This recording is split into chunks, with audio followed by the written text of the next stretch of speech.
নমস্কার বন্ধুগণ, আজ 7ই জানুয়ারি 2024 রবিবার। আমরা আজকে একটুখানি পিকনিক মুডে আছি। আমরা একটু পরেই পিকনিক নয় গাইস, আমরা তো আজকে এবার ঘুরতে যাব। তার জন্য আমরা যাচ্ছি এখন আটপুর। তো আটপুরে যাওয়ার আগে ভিডিওটাকে আগে লাইক এন্ড সাবস্ক্রাইব করে দাও। শুনেই নিলেন আমরা আটপুর যাচ্ছি। হাওড়া শহরের প্রসিদ্ধ একটি ঐতিহাসিক স্থান। কি কি আছে আমরা যাই, গিয়ে আমরা ঘুরে দেখব, আপনারাও দেখতে পাবেন। তা আমরা যাব অন রোড, স্কুটি নিয়ে যাব। যাওয়ার দুটো রাস্তা আছে। একটা হচ্ছে আমরা ডোমজু উদয়নারায়ণপুর হয়ে বড়গেছিয়ার ওইটা দিয়েও যাওয়া যায়। আর একটা আপনার মশাট হয়ে কোনা দিয়ে গিয়ে মশাট হয়ে গজার মোড় থেকে বাঁ দিকে আমরা দেখছি কোন রাস্তাটা দিয়ে যাওয়া যায়। আমাদের সঙ্গে থাকুন, দেখা হবে আবার। আমরা যাত্রা শুরু করছি আটপুরের পথে। আমাদের গাড়ি রেডি, এই যে আমরা স্কুটি করে যাব। আমাদের সঙ্গে যাচ্ছে আমাদের বাহন রেডি।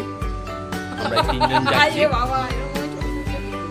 আমি, রায়া মা দাঁড়িয়ে আছে, রায়ার দিদা, এই যে রায়ার দাদু এদিকে দাঁড়িয়ে আছে।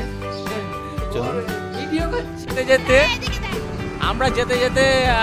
আমরা এখানে একটা হল্ট করেছি নিজেরাই। এখানে আমরা একটুখানি টিফিন খেয়ে নিলাম। টিফিনে আমরা খেলাম কি কচুরি আর আলুর দম খেলাম। এই জায়গাটা কোথায় বলো তো, ঠিক বুঝতে পারছি না। এটা জগজীবনপুর এখান থেকে আর কিছুটা, তারপরে গজার মোড় পড়বো। গজার মোড়তে আমরা বাঁ দিকে যাবো, আমরা আটপুরের দিকে ঢুকবো। এখানটা প্রায় জগজীবনপুরের কাছাকাছি আমরা এসে গেছি। আর এখানটায় মাঠের ধারে আমরা চারিদিকে চাষ হচ্ছে রাস্তার দুদিকেই। আমরা দেখছি রাস্তার দুদিকেই এখানে আলু চাষ হয়েছে। এখানে এই যে আমরা যাব এই দিকে দিয়ে গজার মোড়। আমরা উল্টো দিক কলকাতার দিক থেকে, আমরা হাওড়া দিক থেকে আমরা এসেছি। এদিকেও চাষ হচ্ছে দেখছেন। ঠিক আছে, চলো। এটা পার্থেনিয়ামের, এটা তুলিস না, এটা শ্বাসকষ্ট হয়, এটা তুলিস না। এই পার্থেনিয়াম গাছের চারিদিকে ভর্তি হয়ে আছে, এটা চিনে রাখ। এই গাছে শ্বাসকষ্ট হয়। ঠিক আছে, চলো। আমরা এখন আটপুরে চলে এসেছি। আমরা অফিস ঘর হয়ে আমরা এখন আটপুরটা ঘুরবো। আমরা বিভিন্ন জায়গা ঘুরে দেখবো। চলুন কি কি আছে ঘুরে দেখি। এটা রামকৃষ্ণ আশ্রম, এটা অফিস। এইটা হচ্ছে এটা ধনী মন্দির। এইখানে স্বামীজি তার গুরু ভাতাদের নিয়ে ধনী জ্বালিয়েছিলেন, সেই ঘটনাটা আছে এইখানে, পুরোটা লেখা রয়েছে। আপনারা একটু পজ করে দেখে নেবেন।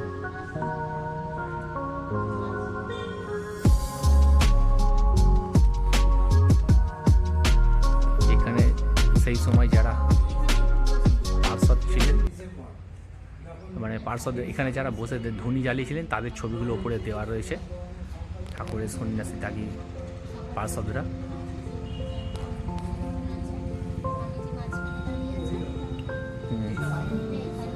এই যে এইখানে গুরু ভ্রাতাদের নিয়ে স্বামীজি ধনী জ্বালিয়েছিলেন।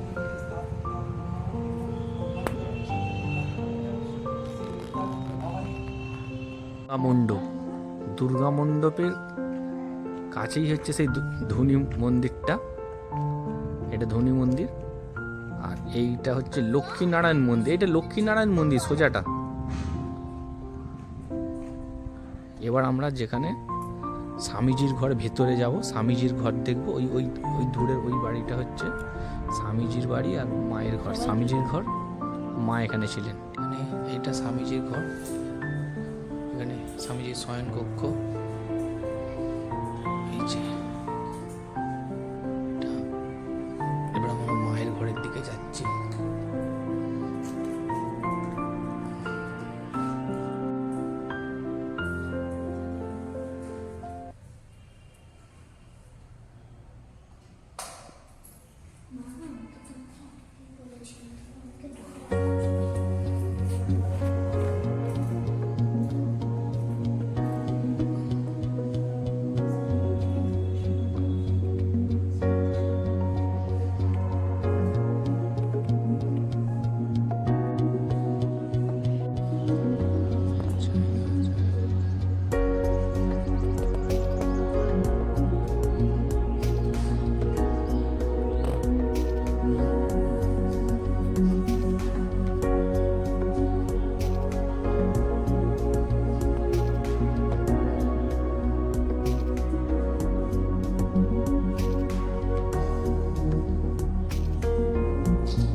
ওদিকটা নিয়ে আমরা ওইদিকে মন্দিরের দিকে যাবো, মেন মন্দিরের দিকে।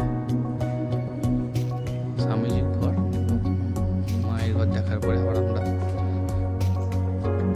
বাইরের দিকে আসছি। এবার আমরা এইটা হচ্ছে সেই ধনী মন্দির যেটা দেখেছিলাম। এবার আমরা মেন মন্দির দর্শনে যাব।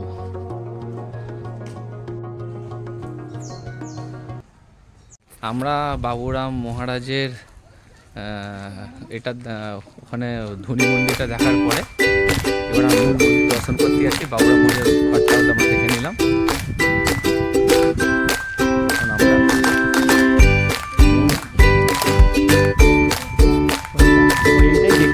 এখানে এটা হচ্ছে গেস্ট হাউস, এখানে রাত্রিবাসের ব্যবস্থা আছে।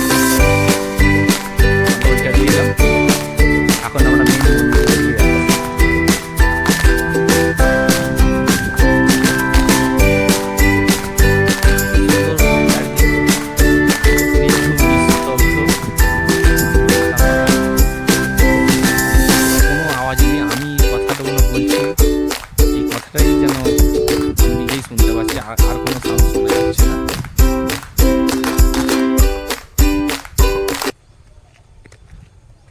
মন্দির দর্শন করতে চলে এসেছি আটপুর শ্রীরামকৃষ্ণ আশ্রম।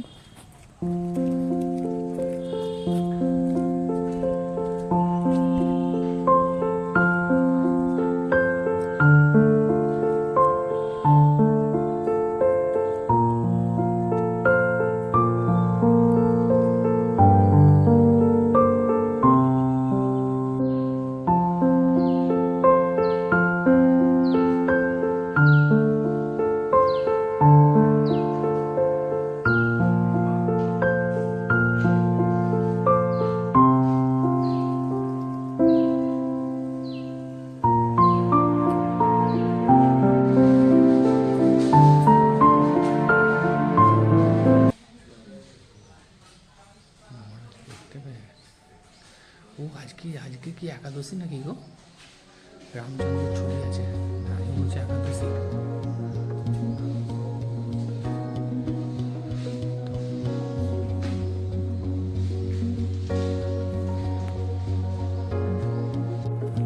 চলো এটা আমরা বাদ, হ্যাঁ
এদিকে উঠতে যাচ্ছিল, আমরা আসি বলে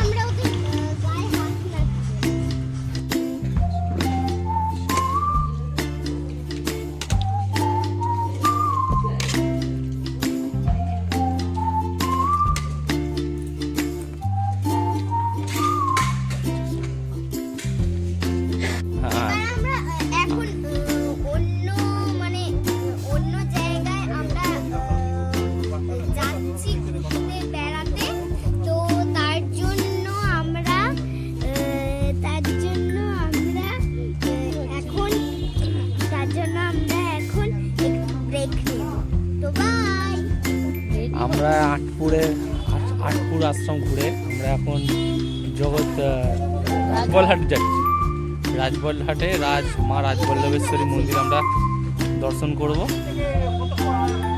যাওয়া যাক, আবার ওখানে আমরা দেখা হবে, দেখা যাক ওখানে যাই। ওখানে যাওয়ার পর আরো কিছু কি আছে দেখে নেবো আমরা।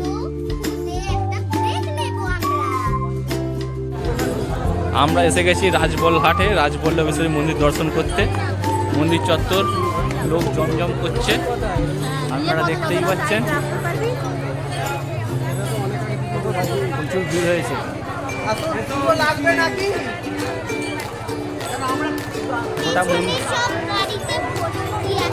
লোক একদম ভর্তি চারিদিকে।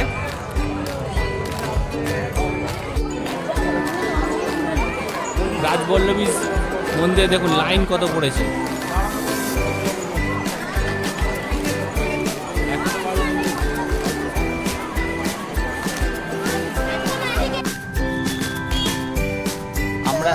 আমরা এখন রাজবলহাট থেকে বাড়ি ফিরছি।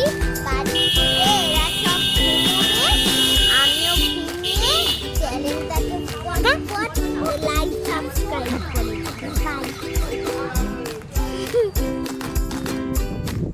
আমরা জাঙ্গিপাড়ার এই জায়গাটা এসে আমরা একটু হল্ট করেছি। ফাঁকা এলাকা, চারিদিক পুরো ফাঁকা, কি সুন্দর লাগছে গ্রাম্য পরিবেশ।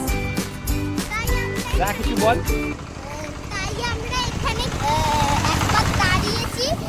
প্লিজ তোমরা ভুল বুঝবে না, আমরা কোনো বাড়ি পৌঁছাইনি, দেখে নাও। চারিদিকে শুধু ফাঁকা আর ফাঁকা। এখানে যখন ধান গাছটা হয়ে থাকবে এত ভালো লাগবে দেখতে। গাড়ি আছে, এদিকে চাষ হচ্ছে চারিদিকে, দেখতেই পাচ্ছেন।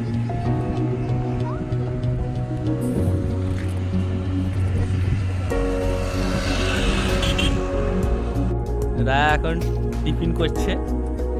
এই নিয়ে আমাদের 3 বার দাঁড়ানো হয়ে গেল প্রকৃতির মাঝে, চারিদিকে ফাঁকা ফাঁকা ফাঁকা রাস্তা।